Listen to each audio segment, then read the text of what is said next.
अस्सलाम वालेकुम।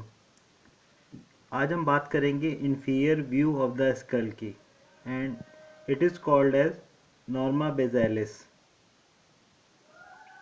अब अगर इसके अंदर हम देखें तो इसको पढ़ने के लिए, इसको लर्न करने के लिए हम तीन पार्ट्स में डिवाइड करते हैं, एंटीरियर, फिर ये middle one and then this one is the posterior.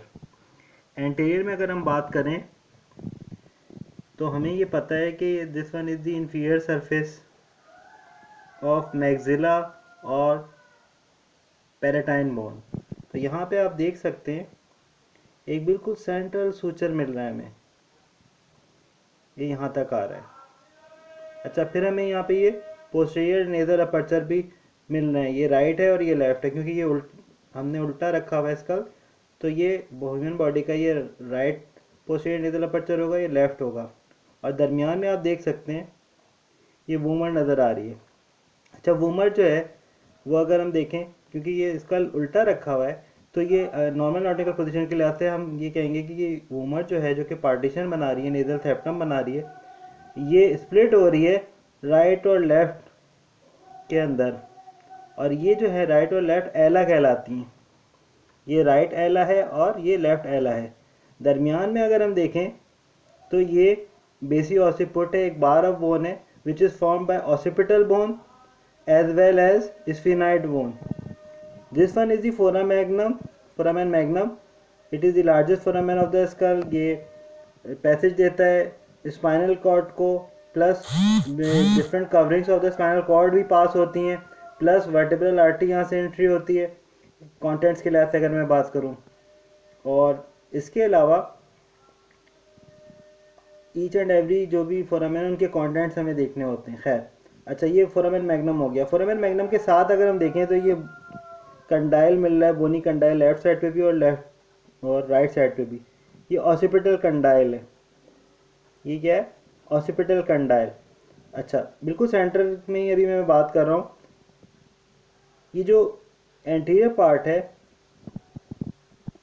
यह एंटीरियर रीजन है नॉर्मा बेज़ैलिस का, तो इसमें हमें दो तरह की बोन्स मिलनी है। एक तो inferior surface right maxillary bone की और लेफ्ट मैक्सिलरी बोन की मिल रही है, प्लस हमें इंफीरियर सरफेस मिल रही है पैलेटाइन बोन की। ठीक है, और राइट पैलेटाइन और लेफ्ट पैलेटाइन बोन दोनों। अच्छा, इनको पैलेटाइन बोन क्यों कह रहे हैं?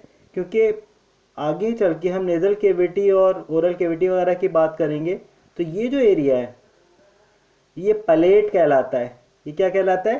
Plate, the palate. और ये एरिया किसके दरमियान? It is present in between nasal cavity as well as oral cavity. ठीक है, एक पार्टीशन है। अच्छा, इस पलेट के भी दो पार्ट होते हैं। अगर हम लाइव अपने हाथ, अपने थंब को अपने ओरल केविटी में ले जाएं और ऊपर की तरफ पुश करें तो शुरू में हमें हार्ड लगता है, और पीछे की तरफ जाएं तो यूवेला या कवा जो रीजन में होता है पीछे, तो वो सॉफ्ट सा लगता है। तो ये पलेट जो है ये इन बिटवीन नेजल केविटी और ओरल केविटी प्रेजेंट होती है लाइव उसमें। और इसके दो पार्ट होते हैं, हार्ड पलेट जो इसमें नज़र आ रही है स्कल में, और सॉफ्ट पलेट वो मसल्स होंगे, वो लाइव ह्यूमन बॉडी में होगी। तो पलेट जो है उसके दो पार्ट हमें नज़र आ रहे हैं anterior part of the norma basalis में। एक राइट मैक्सिला बना रहा है एंटीरियरली, एंटीरियर 2/3। ये देखिए, ये हमें बहुत क्लियर सूचर का नज़र आ रहे हैं। ये anterior 2/3 of the hard palate is formed by inferior surface of right and left maxillary bone. The posterior 1/3 of the hard palate is formed by right palatine, inferior surface of right palatine bone and left palatine bone. And this suture, this will be intramaxillary suture, this will be maxillopalatine suture, right side का और left side का, and this one will be interpalatine suture. तो ये एक criss cross suture हमें मिल रहा है यहाँ पे इस रीजन में। इसको क्रूसीफाइड सूचर भी कहते हैं। ठीक है, इसके अलावा ये जो हमें मैक्सिला का ये एल्वुलर प्रोसेस नज़र आ रहा है, ये राइट मैक्सिला का एल्वुलर प्रोसेस है और ये लेफ्ट मैक्सिला का एल्वुलर प्रोसेस है। दोनों मिलके एक यू शेप एल्वुलर आर्च बना रहे हैं। इनको एल्वुलर आर्च, एल्वुलर प्रोसेस क्यों कह रहे हैं? एल्वुलाई का मतलब होता है स्पेस लैटिन या ग्रीक में, और ये सॉकेट्स फॉर द टीथ हमें मौजूद होते हैं, तो इस वजह से ये मिल रहा है। फिर अगर हम टीथ के लिहाज से बात करें तो हमें ये पता है कि एक हाफ अगर हम याद कर लें 8 सेट ऑफ टीथ का, तो दूसरा हाफ सिमिलर होगा, इसी तरह से लोअर जॉ में भी होगा। तो एक अगर हाफ में बात करें एंटीरियर टू पोस्टीरियर हम आए तो इंसीजर्स होते हैं,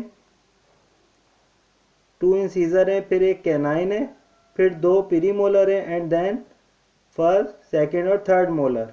अच्छा, third molar tooth is also called as wisdom tooth, अकलदाढ़ इसको कहते हैं। ठीक है, तो ये 3 हो गए, प्रीमोलर हो गए, और 1 कैनाइन जो पॉइंटेड सा होता है, मैं मजाक में उसको ड्रैकुला का टीथ कहता हूँ।